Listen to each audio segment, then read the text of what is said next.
unë ika policisë, obden. Ika ishte një lokal, unë ika, nuk kishin ku me më kapë, ika.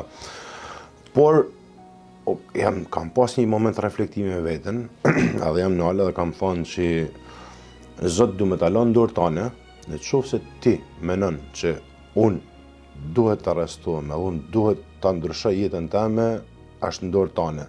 Në qofë se ti menon që unë du të pështoj edhe nga kjo moment, unë do të pështoj edhe jam kthy të një lokal, aty si e kalova, jam fut lokal, kam porositi pije, jam ullë kam pijen, në ato momente më kanë ardhe më kanë arrestu mua.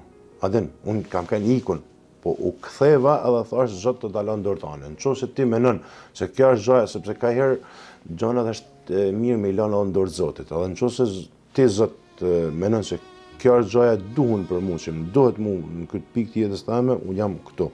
Edhe ama beson se për çdo të xhuman e shkoshin në xhami. Edhe për çdo të xhuman unë ju falenderosha Zotit që isha aty. Sepse thosha kjo do t'jetë hera funit që më sheftu, sepse në qoftë se ti Zot do më lesh mu, unë do të vazhdoj të gabaj. Do vazhdoj mos të shkoj gjë, as kërkun mos më shku. Ama, me këtë unë hek në dorë nga kjo gjë edhe venos që të ndryshoj jetën teme.